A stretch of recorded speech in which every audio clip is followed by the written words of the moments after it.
Hello, my name is Alexandra and this video was inspired by Brendon Burchard's competition. Participants were challenged to post on YouTube 5 tips on how people can succeed. And I'm here for 2 reasons. Of course I'd love to win and attend your Experts Academy, Brendon, but also if my video inspires somebody, it will make my day. It's called Bridge. 5 less travelled, exciting ways to success.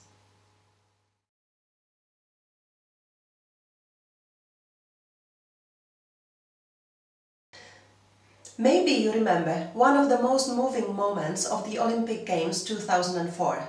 It was the final in the 50-meter 3-position rifle. Matt Emmons was going into his final shot. After 9 shots, he was in the first place, so he needed only a mediocre score for gold. He took careful aim, fired the bullseye. Only that he shot at somebody else's target, got a score of 0 and finished the 8th. This is the picture of him in disbelief. It cost him a gold Olympic medal, bad enough. But do you ever realize how much it costs you when you aim at somebody else's target? Do you sometimes have the feeling that you have to become what other people want you to be? Do you sometimes pursue some goals only because somebody you trust suggested you should? You may shoot really well, but aiming at somebody else's target will not get you anything more than the score of 0 at the end. Here is my challenge to you. Get a piece of paper and draw a big target on it. Then think about something you want to achieve personally or professionally. Ask yourself, is this my aim? And if the answer is yes, answer the question, what am I aiming at here? And then mark your answer on the target. The closer to the bullseye, the better. To succeed, become a champion of hitting the bullseye every time you aim at something. This is a photo of beautiful beach in Sri Lanka. I was drowning there on November 16, 2011. 1 second I was with my friends in the shallow water, and the next one I was taken away by a strong current to the sea. Desperately, I started to swim back to the shore against the waves. Water was pouring over my head. I knew I would not make it instantly. An idea flashed into my head. I'm going to die here. Then I saw a young local guy jumping to the water and heard him shouting, "Don't swim, let go." So I did. The current took me further to the sea, where it was more peaceful, so I could swim there, and more importantly, I could breathe. Then we were floating with my rescuer for about 45 minutes there, along the beach, until we found a way where the current was not so strong. A fisherman swam to us with a rope, and my friends pulled all 3 of us back to the shore. What followed then was one long party on the beach. This is how the Indian Ocean taught me about the power of letting go. Sometimes we want something so badly that we try and try, thinking this must be the way.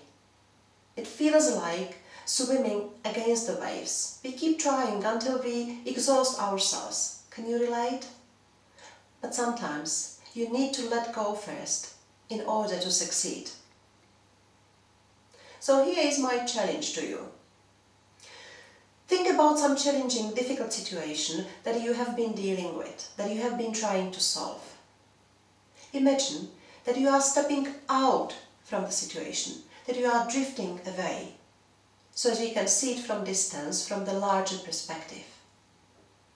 Maintain that moment of distance for a second. Then get a piece of paper and pen and start writing down the solutions that come to your mind, even the crazy ones. And pick one and try it out. We are not stronger than the Indian Ocean. Sometimes we need to let go first in order to succeed at the end.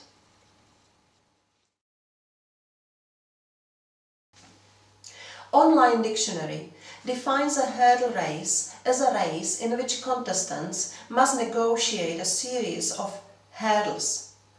Doesn't it sound to you like a definition of life?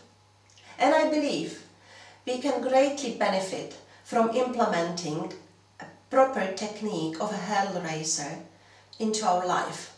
We'll be faster, better and wiser. So what is that proper technique? The efficient hurdler spends the minimum amount of time and energy going vertically over the hurdle, and thus he achieves the maximum speed in the horizontal direction.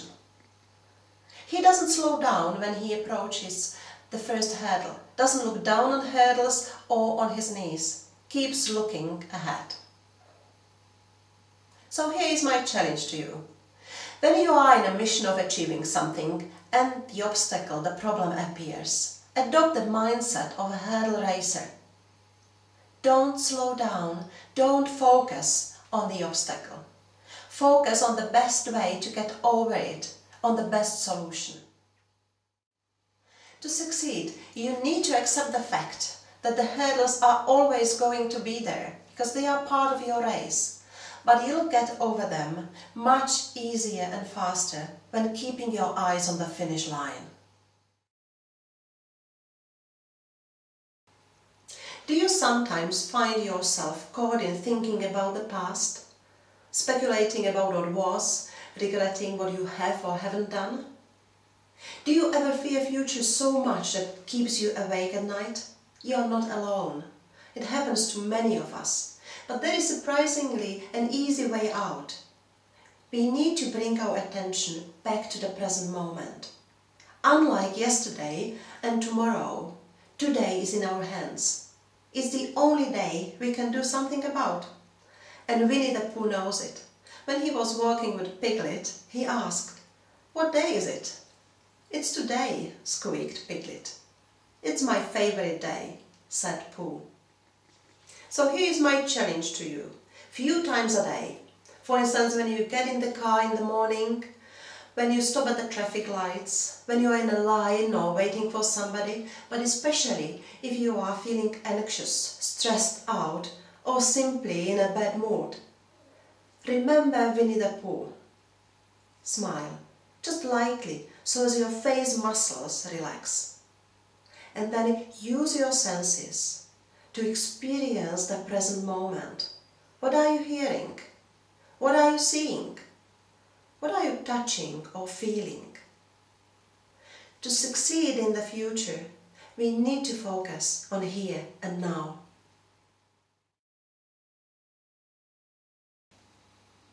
When you are in the present moment, inhale deeply as if it was for the first time in your life. And then do the following simple breathing exercise that will not take you more than a minute. With slow, deep inhale, say silently in your head, like Winnie the Pooh, and while exhaling, say, "I love today." Like Winnie the Pooh, "I love today." Repeat it several times. It's proven that deep breathing positively affects the state of your mind and the health of your body. And sometimes this is all you need to succeed. So these were 5 ways to success I wanted to share with you today. 1. Bullseye. Aim well at your target. 2. Indian Ocean. Discover the power of letting go. 3. Hurdle race. Focus on the desired outcome and the solution. 4. Winnie the Pooh. Be here and now. 5. Breath of life. Breathe. I encourage you to start implementing them now, right after the video is over. Pick one and try it out. You'll be amazed by the results. Thank you very much for watching.